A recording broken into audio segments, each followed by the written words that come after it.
Hi, I'm Master Trooper Gary Cutler. And I'm Sergeant Blake White, and we are with the Colorado State Patrol. And this is the Colorado State Patrol podcast. And today, what we're going to be talking about is kind of what goes on with crash scenes. But before we do that, I was looking at it, and I believe that we have become influencers. I've done a little study on that. But the whole influencer thing, Gary. No, we're not there. I don't really want to. That's not me. No, we're not there. No, I was looking at stuff, and what they do unboxing, right? And they do all kinds. That's really popular. Yeah, I guess. Yeah. Yeah. So what I've decided, we're going to do an unboxing here. We got a package the other day, and I haven't opened it, so we're going to unbox for everybody. And we don't know what we're unboxing. We do not know what we're going to unbox here, but we are going to. This is exciting. I could watch this for hours. Watching Gary Cutler unbox. I've heard people do this. That's the thing, right? So, as long as you've heard it, Gary, then it's got to be legit. Well, we got shampoo and coconut shampoo, dog pills. I don't get what the whole hype of this thing is. Is that fun? What do they unbox for? I don't know, Gary. I don't know why we have coconut in dog vitamins, but we're not influencers. Influencers there. Well, I don't know. I thought we could do something with it. No. All right. Would you like to buy some shampoo or dog pills? The Colorado State Patrol podcast. Troopers with a microphone. Now we're in for it. It's roads less traveled with Blake and Gary. I think they're ready. So I am never doing unboxing again. That's all there is. I don't think anybody is going to miss you not an unboxing again. No offense, Gary, but I would not watch you unbox a thing. I've never unboxed anything before. I don't know what it is. So there's a good reason for it, because you unbox coconut shampoo and dog vitamins. Well, I don't know. Do they order special? I don't know what unboxing is, so we're good with it. I know, Gary. All right. So before we get started again, we had a guest come over the other day and stop in.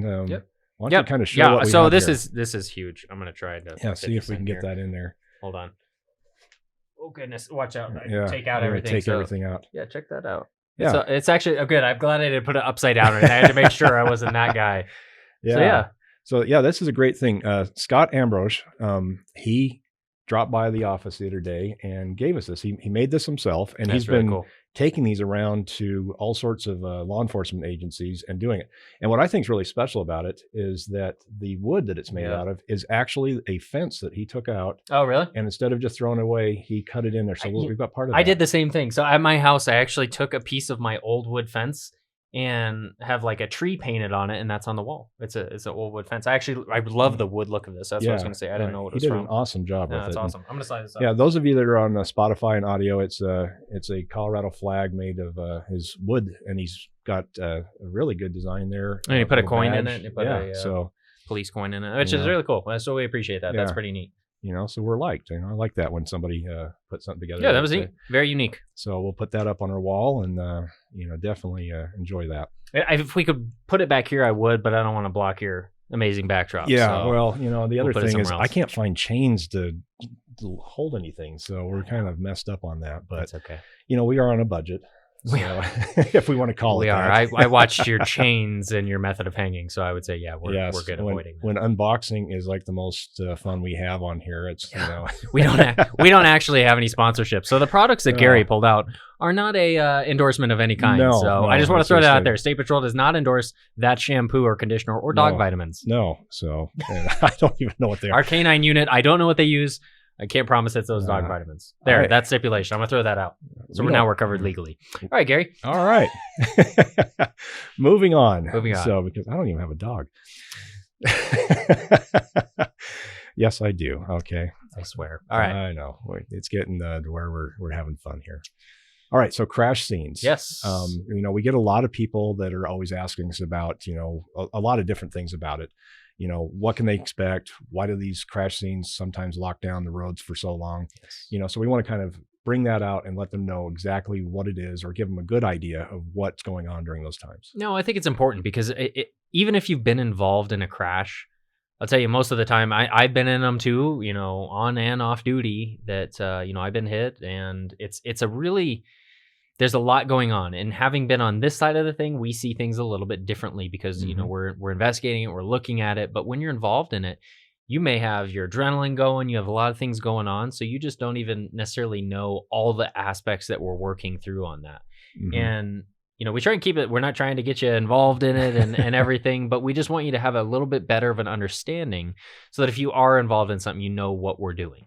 Right. And you're right about the adrenaline going. People are usually, kind of in shock that this has happened because they didn't expect it to happen. And, the first thing we always tell everybody is make sure your safety, that's the number one priority, is the safety of you and the others there. So before you start making phone calls or doing anything, check yourself out, check the other people out, and then make sure that you guys are in, any type of a safe thing that you're not going to get injured more. Yeah. And I think that's important. If you are in a property damage, no injuries to anybody type crash, you're in the roadway, get your cars out of the roadway. Legally, that's what you need to do. So that's going to keep you safe. That's going to prevent another crash from happening. As we've seen even in the winter driving that we talked about, sometimes if you're in the roadway and somebody's sliding towards you, just keep yourself safe. And if you are involved in a crash and it's property damage only, get out of the road. Right. And so once you get that safety factor in, then that's when you start doing the other part of it. Call emergency, if you have somebody that's injured, or at least notify us so that we can get there and we can shut down the roads. Notify us? You have to do that? Yes, you do. You have to do that on every crash, right? Every crash, regardless of the extent. Yeah, a fender bender, you guys may want to go ahead and exchange information, which is great, but you need to notify us of it. You're also protecting yourself. Right. And it absolutely, I think that's a good point. You are protecting yourself. And this is we may tell you, hey, exchange information. We don't have somebody that can get there right away, and we don't want you waiting for an hour for us to get there. But you need to notify the police. That is a requirement of the law if you're involved in a crash. Yes, and that goes with animal crashes, car deer. We have a lot of those out here. And so just notify us. We may just say, go ahead and do an online counter report or something like that. But it's one of those things too, because say we have a hit and run somewhere and your vehicle matches that, and we're like, you never called us, so you may be involved with this. So, there's a lot of aspects of that. Yep. And it does protect everybody involved in it. So just go through those steps, and we'll guide you through it too. But if there are injuries, if people are hurt, then we're going to give you more guidance, and we may say, hey, stay put. But if it's a life safety issue and, you got a cut finger, we may still say, hey, move out of the roadway because there's just minor injuries. Again, yes, there's evidence for us to gather, there's things to do, but that's not important at that time because we don't want to have further issues happen. And that's, we see that a lot, secondary crashes. And we do, and with calling us as well, dispatchers are trained in a lot of aspects of this. So they know life-saving stuff, and they can walk you through CPR or various other things and what not to do or what to do with somebody that's injured. So it's good to get them online as soon as possible, because I think a lot of times people also get confused that they're talking to the dispatchers, as I think nothing's happening at that point. Yeah. And there's multiple dispatchers there. So you'll have somebody dispatching for the emergency vehicles while the other one talks to you and works you through that. Yeah. And you may reach a different department. Understand that the dispatch that you talk to, it may be a different department. Maybe it'll be the local dispatch, and then we're going to come out, or, vice versa. So we're working through all that on the back end, but we're working on getting help to you. So let's look at the crash scene itself. We've had a crash, and let's say the vehicles aren't movable, and we may have to do a bigger investigation on this. We may have injuries, or we just may have something that's included, not just one or two cars, maybe we have 4 or 5 cars. Yep. And so the first thing for us is we're trying to get there. Life safety is our number one priority. And that, again, we talk about secondary crashes, we talk about additional things that could happen, but really we're just trying to keep everybody safe in this. So we're going to get out there as quickly and safely as we can, along with paramedics, firefighters, whoever else may be necessary. And then as you're getting into this, I think the other thing that we're looking at, again, like we talked about, is clearing the roadway. And so we may already have tow trucks coming to you as we're responding to help clear up the roadway. But if there are injuries, it's still going to take a little bit. They can't move the vehicles until we've gathered what we need to gather. Right. So when we get there, we are going to go ahead and maybe not shut down the whole road, but a lot of times we do a lane +1 so that we aren't going to have anybody get injured. Kind of funnels everybody through an area that they have to go a little slower, and it gives our not only our rescue workers, but the victims that were in the crash that buffer so that they're not going to get injured again. Yeah, the +1 technique is great because you'll see a lot of time a fire truck may block an additional lane and going, well, the crash isn't there. Why are they sitting there? Well, it's to keep them safe because they're so focused on those patients and getting people help, as are we, that we need some space to work. We don't want cars buzzing by us that are going, oh, look, there's a crash, and steering toward it and hurting or killing an emergency responder trying to help people. So that lane +1, you'll see that a lot. And that's a reason that we have that additional buffer. And even sometimes the fire will stay there, sometimes by our request, saying, the medical emergency isn't there anymore, but we still have to do the investigation. Can they remain on scene to help us protect the rest of the investigation? Yes. And as so we get out there, we're going to start investigating it. And like we said, our first priority is life safety. After that point, then we're going to start gathering evidence. And that comes with witness statements. That comes with driver's statements and speaking to both. And we're going to give you a form to fill out and get that statement as well, just to kind of figure out what happened in the driver's perspective and witness perspective. But then there's physical evidence. And that's a big part of what we do as well. And I don't think people really realize maybe what we're looking for when we say physical evidence. Yeah, because it's basically a crime scene, the way we look at it. It's all that evidence puts a story together for us. And that is one of the things we kind of hit on the witnesses. We have people that don't know exactly when they should stay around or when they shouldn't. And that's an important part. So if you witnessed a crash, then we definitely want to get your information there. We may not have to use it, but it's nice to have that story, that perspective. Some people think they saw it, but they didn't quite see it. They heard the bang or something. So they may not have seen it, but it's also important if they didn't see it, but they get there and they see something after the fact, or they hear something after the fact. We want to talk with you. We may just go, okay, thank you. That was good. You can go on, but we appreciate you doing it. Or we might have you fill out that statement. Yeah. And if we know people are in a hurry and we know they have other priorities and you may not even realize how bad the crash is sometimes. If you have the ability to call in to give us your information later, at least a phone number, and say, hey, I saw this, just in case you need me. If you want to leave your phone number, we get this, a few times, leave your name and phone number with somebody on the scene if you need to get going to work, something like that.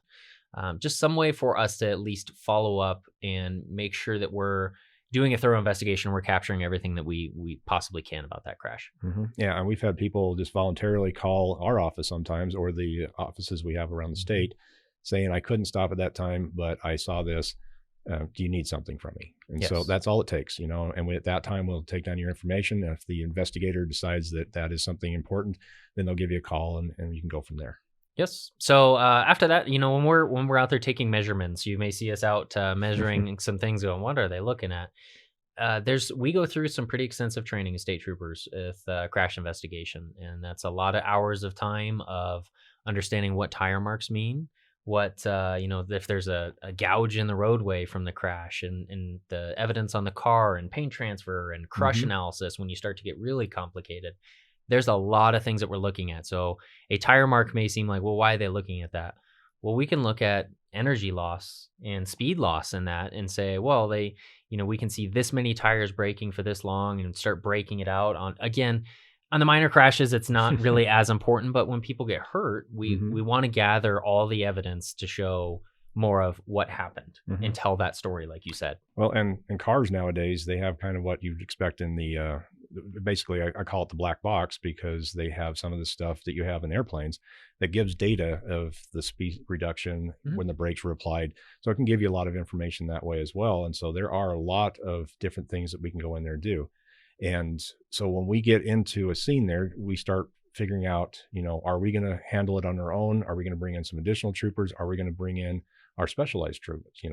So we have our vehicular crimes unit, and the more serious cases, that is their full-time job. And they have some specialized tools and training, even more training than, the other troopers on the road, that really allows them to spend a good amount of time on a thorough investigation.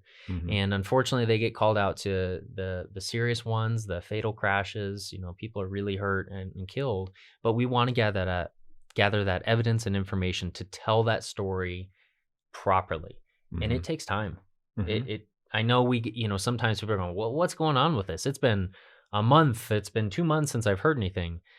there is a lot that they are going through, a lot of math, a lot of like I mentioned before, maybe some crush analysis, looking at the vehicle, looking at that energy loss, and trying to calculate a lot of different things to be fair to everybody involved in that incident. I think the thorough part of the investigation is really important to us. Mm-hmm. And that is when we go in there with a very unbiased look at it. We are going to go in there with the facts.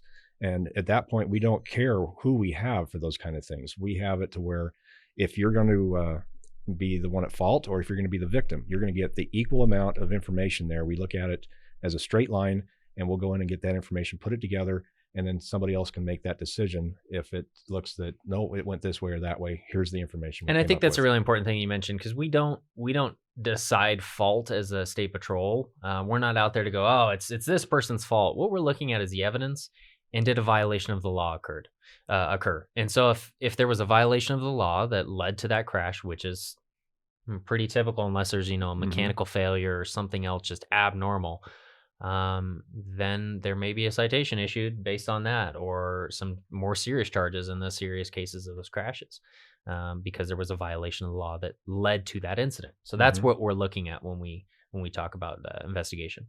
Well, there are, and there's times where, I've had people say, well, we had, a tire blowout, or, this is what caused the crash. And we can actually look at those marks on the roadway and determine whether you had a tire blowout or not. So, there's a lot of information that we get that the average person may not notice. And it's because of the training we've had. We go through a lot of it. Our academy teaches it very well. And we do weeks and weeks of this, and we have specialized levels of it. We come out with one level, and then right after we get out of the academy, within 2 years, and we have to go up to another level, and that's additional training.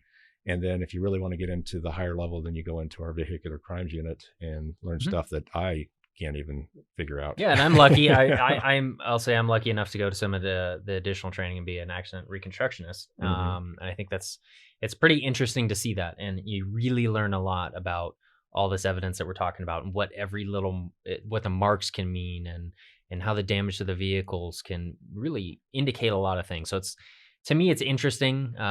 Again, that's what we're looking at in the crash. And, you're focused on, we're making sure everyone's okay and what's going on. But then we have to start digging into that and looking at a thorough picture of that crash. And, as we're going through this, know that it's going to take some time. And we're going to try and get you out of the roadway. We're going to try and get you on your way. But we have to do some of these steps. And safety is our priority, as well as first responder safety. And so we want to clear those vehicles. And actually, with clearing of the vehicles, we did pull this clip. So we may push your car out of the roadway, which I think some people don't realize still, whether it's CDOT or local police, county, us. We may push your vehicle out of the roadway just to clear it. So again, we don't have a secondary incident. So we pulled this video that you could see where Douglas County Sheriff is actually pushing a car out of the road using their patrol car. And again, that's just to help expedite it. And until the tow can get there, we have at least opened up the roadway. We'll sweep it out and get traffic flowing as quick as we can, because we don't want to have another crash, people not paying attention behind. Yeah, and while we're talking about that, this is kind of a pet peeve of mine, and you'll get yelled at on the side of a road if you're on a crash scene and you decide to bring out your phone as you're driving by and try to get video of this for yourself or the nightly news or whatever. It is not worth it. And we have a lot of secondary crashes because of that. And if you hit somebody and caused injury or death because of something that minor, you're going to have to live with that. And I don't think anybody wants that. No. And that we see that all the time with cell phones coming out, and that's just, there's no reason for it. And at a minimum, give the people some respect that were just involved in that traumatic incident.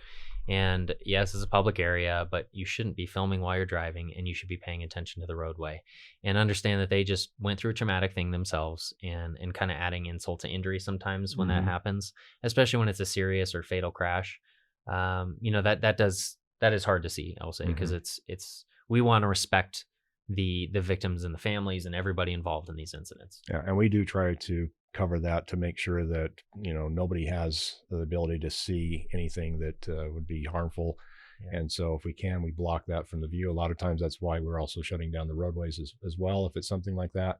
But our first is that always priority of wanting to have the safety. The secondary is to make sure we get traffic going so that we don't have those additional crashes. Yeah, and we may shut down the road, just like you said. We may shut down the road for an hour, 2 hours, 4 or 5 hours, depending on the severity of the crash and the information and evidence we have to gather. And when our vehicular crimes unit comes out, they have some really specialized tools that they use to gather and map that data. And one of the cool things that they're starting to utilize more is UAVs or drones to get up and get an aerial view of things and capture a different perspective of that scene where you may not see from the ground, but I know as most people, you look at like a map or you look at something from overhead, it gives you a different perspective that may tell the story better and make more sense. So we're starting to roll that program out here in the near future as all of them are getting trained and getting the equipment. It's pretty cool to see. It is, because if people wanted to see that before, sometimes they bring in cherry pickers, which took longer to get the equipment there, and then they had to set it up and get it. So this is also what's a cherry picker?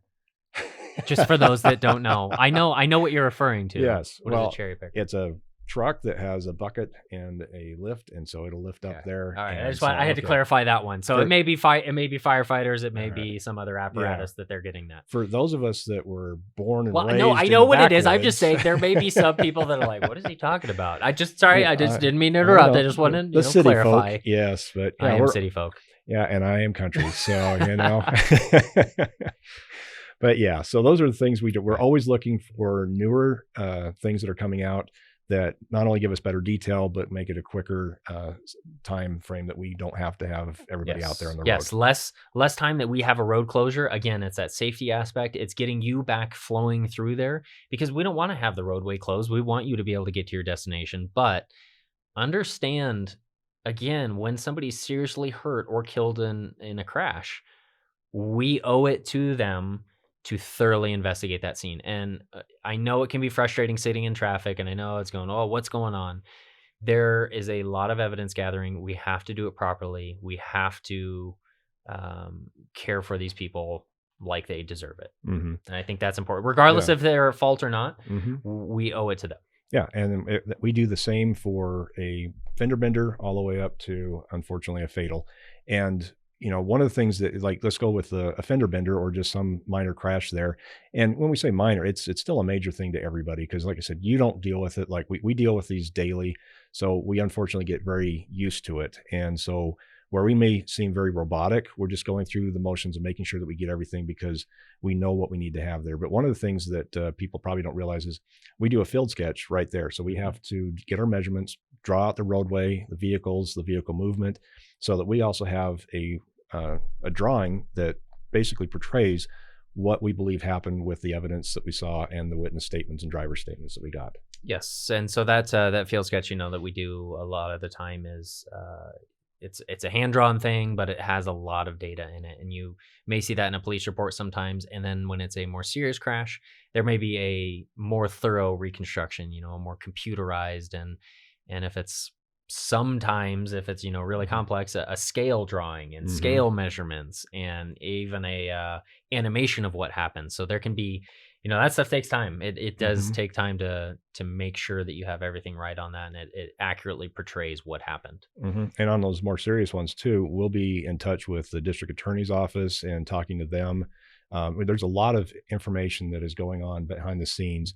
And, you talked about the investigation too. We may end up having to go back out and see if somebody has cameras that are up on corners or at their houses. Now you have the Ring cameras and various other cameras out there.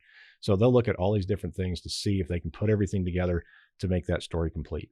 Yes. And again, it's going to take time. And then on these really complex investigations, know that we are working hard and we are getting that information. Usually, on the more standard day-to-day type crashes, property damage, nobody's hurt, those reports be in a week or two. They have to go through a process. You got to send them, once you complete them, then you get another set of eyes through your supervision, make sure that everything accurately portrays it, and then it's submitted through our records and Department of Revenue, who's the holder in that. So there's some processes behind the scene too. So it's not like they're just sitting there twiddling their thumbs. It through the computer process, through entering all this data and everything. That's, again, if you need that documentation down the road, that's what we're working through on that back end as well. So one of the things we talked about, let's go back over to this. we were talking about the processes of getting vehicles off the road and the scene safety. And so I'm going to have you talk a little bit about our TIMS, which is the traffic incident management system that is being kind of spread out there, and we're really trying to push it as well to other agencies. And so so if you ever hear the term TIMS, it's what it basically is it's us working together for scene safety with all of our partners. We talk about tow partners, fire, EMS, CDOT, local county road and bridge, troopers, police, everybody being on the same page. And if tow trucks. Yeah, exactly. So if we've got a big incident, some highways have detours that are already set in place. They know where they're going to put signage, where they're going to put traffic to try and keep it flowing. They're going to have maybe some signage in place that they're going to light up the boards above the highway if they can do that. They're going to work on how they're going to clear that from the roadway. And really it's about first responder safety, but it's also clearing the scene and minimizing what we call the queue. So the traffic that's waiting to get through that scene that may be hung up due to that incident, it's about clearing that as well. So there's a lot of aspects to it, but the key is for all of us to work together. All of these partners that are responding and trying to clear it and take care of the victims in it. That's a really broad overview of TIMS. I mean, there's a lot to it. We go through training with it. We meet with our stakeholders a lot of the times and meet and talk about how we can improve, how we can be more efficient. And there's a lot to it. Yeah. And you mentioned the queue there. And one of the things that I think a lot of people don't realize also is that you think that you're just sitting there in traffic and you're, again, wondering why it's not moving or how long is this going to take. We get updates on how much traffic is there and, what it's doing. So they're always continually, there's people looking at that. So even though you don't realize it, they're still going, what can we do to get this traffic moving? Can we do a different direction, a detour, whatever it is that'll get this to go faster? So they still, even though you have troopers or law enforcement that are working on the scene, behind the scene, you have others that are working on the traffic management. Yes. And we are trying to clear that. We are trying to we have to work on the advance warning to really let drivers know, hey, something's coming up ahead. In some areas, it's a lot more challenging than maybe an interstate where we can have more signage and more alerts. But that's important to as well is giving that advance notice so you're not going, oh no, all of a sudden traffic's coming to a stop. Well, now that we're working this incident, we've got to get back half a mile back because there was another crash of somebody not expecting that traffic to slow down or come to a stop.